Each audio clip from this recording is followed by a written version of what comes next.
오늘 우리에게 주신 말씀 본문 누가복음 17장 20절에서 37절입니다. 우리 전문을 함께 읽으면서 말씀 속에서 역사하시는 하나님의 은혜를 나누도록 하겠습니다. 제가 17절, 누가복음 17장 20절 제가 봉독합니다. 바리새인들이 하나님의 나라가 어느 때에 임하니이까 묻거늘 예수께서 대답하여 이르시되 하나님의 나라는 볼 수 있게 임하는 것이 아니요 또 여기 있다 저기 있다고도 못하리니 하나님의 나라는 너희 안에 있느니라. 또 제자들에게 이르시되 때가 이르리니 너희가 인자의 날 하루를 보고자 하되 보지 못하리라. 사람이 너희에게 말하되 보라 저기 있다 보라 여기 있다 하리라. 그러나 너희는 가지도 말고 따르지도 말라. 번개가 하늘 아래 이쪽에서 번쩍이어 하늘 아래 저쪽까지 비침같이 인자도 자기 날에 그러하리라. 그러나 그가 먼저 많은 고난을 받으며 이 세대에게 버림받아야 할지니라. 노아의 때에 된 것과 같이 인자의 때도 그러하리라. 노아가 방주에 들어가던 날까지 사람들이 먹고 마시고 장가들고 시집가더니 홍수가 나서 그들을 다 멸망시켰으며 또 롯의 때와 같으리니 사람들이 먹고 마시고 사고 팔고 심고 집을 짓더니 롯이 소돔에서 나가던 날에 하늘로부터 불과 유황이 비오듯 하여 그들을 멸망시켰느니라. 인자가 나타나는 날에도 이러하리라. 그날에 만일 사람이 지붕 위에 있고 그의 세간이 그의 집안에 있으면 그것을 가지러 내려가지 말 것이요 밭에 있는 자도 그와 같이 뒤로 돌이키지 말 것이니라. 롯의 철을 기억하라.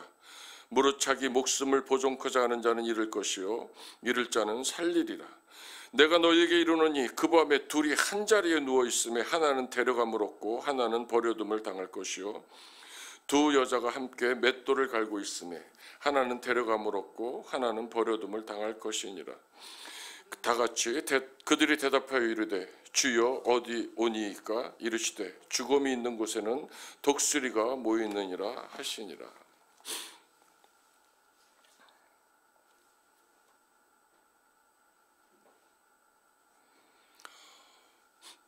오늘 말씀은 바리새인들이 하나님의 나라가 어느 때에 임합니까? 하고 예수께 묻는 그 장면부터 시작합니다. 이전에 예수께서 바리새인들을 향해서 말씀하시기를 돈을 사모하는 자다 이렇게 얘기합니다. 바리새인들은 자기들이 부귀영화를 누릴 때 그것을 마치 하나님께서 복을 주셔서 부가 축적된 것이고 그것이 증거라고 생각하며 살던 사람들입니다. 시편 1편 1절을 보면 복 있는 사람은 악인들의 꾀를 따르지 아니하고 죄인들의 길에 서지 아니하며 오만한 자들의 자리에 앉지 아니하고 이렇게 시작하고 있습니다. 우리들이 무엇을 소유를 쫓아서 집착, 탐욕이라고 우리가 계속 말씀을 해오고 있는데요. 무엇을 줬다 보면, 추구하다 보면 맨 처음에는 따르게 됩니다. 기웃기웃거리기도 하고 때로는 죄악의 길에 들어설 때 나중엔 달려간다고 성경이 고발을 하지만 맨 처음에는 주섬주섬 머뭇머뭇 호기심에 쳐다보기도 하고 따라갑니다. 그러다가 어느 때에 그 죄악된 자리에 서게 되고 성경에는 오만한 자리에 섰다 이렇게 얘기합니다.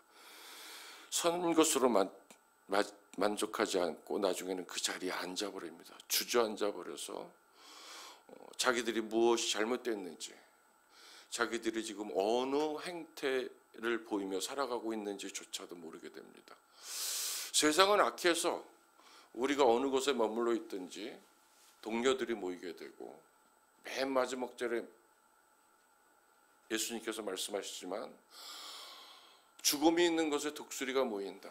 그 독수리가 모여들 때 그것이 마치 자기들의 친구인 것처럼 오해하는 것도 사실입니다.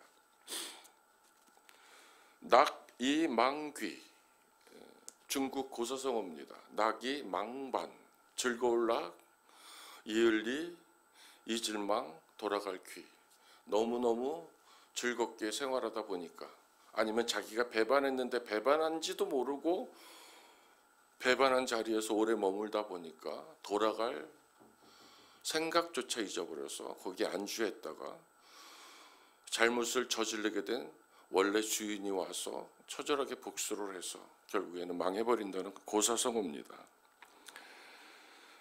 이 바리새인들이 예수께 묻습니다. 하나님의 나라가 어느 때에 임합니까?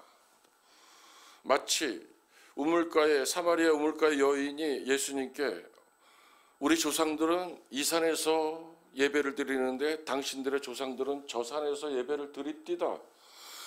이제 내가 주님을 만났습니다. 이제 나는 어디에서 예배를 드려야 됩니까? 라고 장소를 물어봤을 때 우리 예수님께서 전혀 다른 말씀을 하십니다. 예배는 장소가 중요한 것이 아니라 영과 진리로 예배하는 때가 올 것이다 얘기하면서 우리가 어떤 모습으로 하나님께 예배드리고 어떤 모습으로 예배자의 삶을 살아가야 될 것이라고 먼 훗날 우리에게까지 향하신 말씀을 그 여인에게 말씀하십니다. 이 바리새인들, 그릇된 바리새인들이 하나님의 나라가 어느 때에 임합니까? 자기들에게도 하나님의 나라가 임할 줄 알고 있습니다. 참 가슴 아픈 일입니다. 그때 주님께서 말씀하십니다.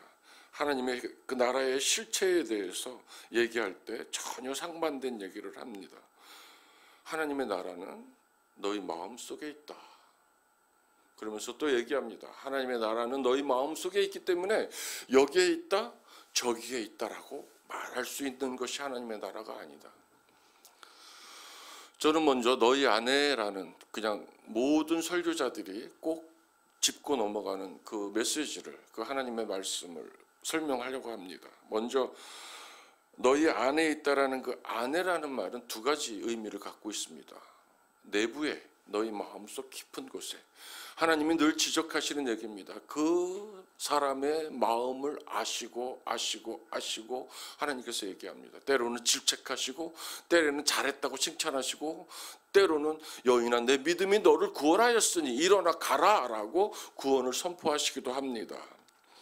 하나님의 나라는 너의 마음의 안에 있다. 그 너희 마음의 안에 있다라는 얘기는 뭐냐면 이미 하나님의 나라가 하나님께서 약속하신 그 아들 독생자 예수께서 이 땅에 오셔서 십자가에 달려 돌아가시고 부활하셨을 그때부터 하나님의 나라는 이 땅에 이미 임한 겁니다. 우리가 그 예수를 아멘, 그 예수를 내가 구주로 믿습니다라고 고백한 그 순간부터 하나님께서 우리를 칭의, 너는 의로운 자다라고 칭하시고 그때부터 우리는 하나님의 장성한 분량에까지 자라가기 위해서 다른 박자를 칩니다. 우리 내부에 있습니다. 하나님의 나라는 우리 내부에 있기 때문에 우리의 마음을 성전 삼아 들어와 계신 그 주님을 내 왕으로, 내 구주로, 나를 인도하시는 나의 통치자로 인정하게 되면 이제는 내가 사는 것이 아니요 그리스도가 내 안에서 살기 때문에 하나님의 다스림을 받는 거룩한 백성, 제사장된 백성으로 살아가게 되는 것입니다. 그것이 너희 안에 있다, 이런 얘기입니다. 또 너희 안에 있다라는 얘기는 어몽, 너와 너희 사이에 라는 얘기입니다. 우리 교회가 코이노니아입니다. 하나님의 구원을 고백했고 구원을 받은 사람들이 모인 그 곳이 교회입니다. 제가 20살 때 읽었던 부보의 그 나와 너 우리라는 책을 기억합니다. 나입니다. 우리 김주영 권사님은 너입니다. 거꾸로 얘기하면 김주영 권사님이 나고 저는 너입니다. 김주영 권사님과 제가 합치면 우리가 됩니다. 우리가 사람을 대할 때 그 사람의 단점도 있고 그 사람의 약점도 있고 그 사람의 어리석은 점도 보일 수도 있고 장점도 보일 수도 있지만 늘 하는 얘기가 너는 하나님께서 예수의 보혈을 주고 값주고 산 생명입니다. 나를 값주고 사셨듯이 너도 값주고 산 생명입니다. 그렇기 때문에 나와 너가 하나가 되면 그것이 우리가 되는 것이고 그 공동체 사이에 그 모임 가운데에 하나님께서 임재하셔서 하나님의 나라가 거기에 임하는 겁니다. 아멘. 우리 삶에도 임하고 우리 모임에도 임하고 주의 이름으로 두세 사람이 모이는 곳에 하나님께서 함께하는 겁니다. 그것이 하나님의 나라입니다. 하나님께서 하나님의 나라는 너희 안에 있느니라라고 얘기했을 때 과거형으로 얘기하지 않고 미래형으로도 하지 않고 하나님의 나라는 지금 너희 안에 있다라고 현재형으로 말씀하셨습니다. 우리가 하나님의 통치를 받는 삶을 사신다면 제가 얘기합니다. 영혼의 잇된 삶. 지금 우리가 이 땅에서 살지만 우리는 하나님의 나라 안에서 살고 계신 겁니다. 요한 1서 2장 목사님들과 공부하다가 우리 담임 목사님께서 얘기했습니다. 하나님과 함께 사는 삶이라는 것은 하나님과 함께 걷는 삶이다. 저는 굉장히 온몸에 전율이 일어날 정도로 은혜를 많이 받았습니다. 제 매 걸음마다 그 걸음이 비록 어느 때는 힘들고 역겨운 걸음일지라도 어떨 때는 너무 신이 나서 다른 박질 치고 싶을 때라도 어떨 때는 너무 힘들고 지쳐서 정말 나 스스로 걸어갈 수 없는 상황일지라도 주님과 함께 걷는 길이라면 걸어갈 수 있지 않겠습니까? 요새 제가 읽은 책이 굉장히 어려운 신학을 설명한 책이었습니다. 램보라는 여성 신학자가 얘기했던 건데 맨 처음에 읽었을 때는 혹시 이단 사상이 아닌가라고 의심할 정도로, 근데 제가 취할 것도 있고 취하지 않을 내용도 있었는데 취한 내용만 얘기해 보겠습니다. 제자들이 예수님을 따랐습니다. 자기 것을 다 내버리고 따랐습니다. 때로는 5,000명을 먹이는 기적의 현장에서 그것을 같이 수행하는 역할도 하기도 했습니다. 비록 부인하고 도망치긴 했지만 끝까지 십자가 밑에서 예수를 물끄러미 바라보고 있었습니다. 근데 어느 날 왕으로 섬기길 원했고 행여 그 사람이 이스라엘을 해방시킬까 기대했었는데 어느 날 예수님께서 처참하게 십자가에 달려서 돌아가셨습니다. 이렇게 옷을 가려서 십자가에 달렸다고 표현하지만 모든 옷이 벗겨진 채 저주거리로 돌아가셨습니다. 그러고 나서 3일 있다 부활했다고 우리는 그 승리의 나팔 소리로 그들의 고통을 덮어버리고 하지만 이 램보라는 신학자가 얘기하는 것은 그 3일을 어떻게 할 거냐. 그들이 쫓던 왕을 잃어버린 그 3일, 그 허망한 3일, 부활을 경험하지 못한 그 3일, 그곳에 주목했나 봅니다. 그래서 그때도 성령님께서 그들을 결코 놓지 않고 계셨다. 머물러 계셨다. 그래서 나중에 그들이 성령의 충만함을 받았을 때 3,000명, 5,000명을 회개시키는 역사도 일으켰고 기꺼이 주님께서 가신 길을, 생명을 거두는 길일지 알지라도 기꺼이 갈 수 있었다. 그 3일. 여호와 쌈마의 하나님이다. 성경에 얘기합니다. 노예 생활로 지쳐서 아니면 때로는 거기서 죽어갈 때조차도 하나님께서 거기 계셨다. 이렇게 얘기합니다. 여러분들이 지금 이 말씀, 하나님의 나라는 너희 안에 있다라는 말씀을 오늘 이 새벽에 아멘 그러고 받으신다면 하나님과 함께 걷는 정말 능력의 인생을 살아가시기를 주의 이름으로 축원합니다. 제가 이제 두 번째로 살펴보고 싶은 얘기는 그리스도의 나라가, 하나님의 나라가 여기 있다 저기 있다라고 외치는 그 적그리스도 얘기입니다. 지난주 설교 때 제가 한라로다가 설교를 되게 길게 해가지고 반성을 많이 했습니다. 지난주 설교를 하다가 제가 놓친 그 길게 하는데도 빠먹은 게 있는데 그 이단들에 대해서 좀 얘기하겠습니다. 이단 교주들의 특성에 대해서, 그분들은 초대교회처럼 우리들의 소유를 팔아서 탐욕이라고 강조를 하면서 소유를 팔아서 재단에 바치라고 합니다. 그래서 우리가 보면 신천지나 하나님의 교회 보면은 굉장히 성장하는 것 같습니다. 근데 아닙니다. 소유를 다 가져오게 합니다. 근데 이단을 구분짓는 그 명확한 방법이 있습니다. 그 가져오라는 사람이 자기도 가져오나 보면 됩니다. 성도들한테는 가져오라고 그러고 자기는 안 가져오고 하나님한테 안 바치고 그걸 다 자기 평화의 궁전을 사는 데 쓰고 성전을 짓는 데 쓰고 땅을 사서 쓰고 이런 식으로 삼습니다. 이단입니다. 가장 쉬운 방법인 것 같습니다. 제가 오늘 두 번째자 마지막으로 얘기하고 싶은 거는 예수께서 노아의 시대 롯의 철을 기억하라. 아까 제가 나기 망반 얘기했습니다. 그 롯이 살았던 시대에 그 소돔과 고모라는 주님의 사자들이 남자의 모습으로 그 성을 어떻게 구원할까 하여서 찾아갔을 때 그 남자를 밖으로 나오게 해라. 우리가 상관하겠다. 그 얘기는 뭐냐면 남자가 남자와 성관계를 갖겠다는 얘기입니다. 그것도 그 지역을 찾아온 손님들한테. 그 정도로 무너져 있었습니다. 노아의 때는 하나님이 노아한테는 120년이라는 순종의 기간을 줬지만 그 시대의 사람들한테는 120년이라는 돌아올 기회를 줬던 것입니다.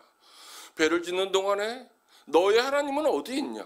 너가 허망한 짓을 하는 곳은 아니냐? 이런 정신이 나갔을 수도 있겠구나. 온 가족이 노아를 위해서 헌신할 때 손가락질을 받았을 겁니다. 도대체 자기들이 어느 곳에 머무르지도 몰랐습니다. 근데 하나님께서는 왜 노아의 시대와 롯의 철을 기억하라는 이 아픈 말씀을 끄집어내서 우리에게 똑같은 말씀을 하시는 걸까요? 오늘 지붕 얘기가 나옵니다. 그 지붕은 이스라엘 백성들의 지붕은 평평해서 사람들이 올라가서 쉬기도 하고 때로는 식사 자리로도 사용하는 지붕입니다. 다윗은 그 지붕에 올라갔다가 옆집에서 목욕하는 밧세바를 보고 참 하나님 마음에 아픈, 하나님 마음에 합당했던 그 다윗이 하나님 마음을 가장 아프게 했던 실수를 저지르기도 합니다.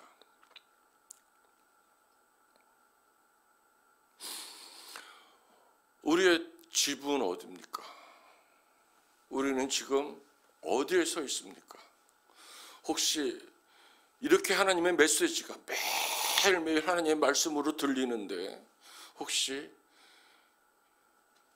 바울이 벌었던 허탄한 신화나 오늘 하나님께서 명하시는 하나님의 나라가 내 마음에 있고 너희 가운데 있으니까 하나님의 나라를 누리라는 이 말씀을 잡는 대신에 우리가 바리새인처럼 소유했던 재물의 양, 권세, 권력, 인정받는 것들, 상석에 앉는 것들, 우리가 번 소유, 우리가 추구하는 것에 하나님을 대신하려고 롯의 처처럼 뒤를 돌아다보고 계시진 않습니까? 어떤 시대건 하나님의 말씀이 울릴 때는 현재 영역이 되길 간절히 원합니다. 그래서 오늘 하나님께서 이렇게 말씀하십니다. 죽음이 모인 곳에 독수리가 모인다. 하나님의 나라의 영생을 목적으로 앉지 않고 살고 있는 인생은 언제나 죽음의 그림자가 드리워 있다라는 하나님의 고발입니다. 이 말씀을 경고로 삼고 제가 오늘 사랑하는 성도님들께 이런 권면을 부탁드리고 싶습니다. 하나님을 우리의 왕으로 삼고, 아멘.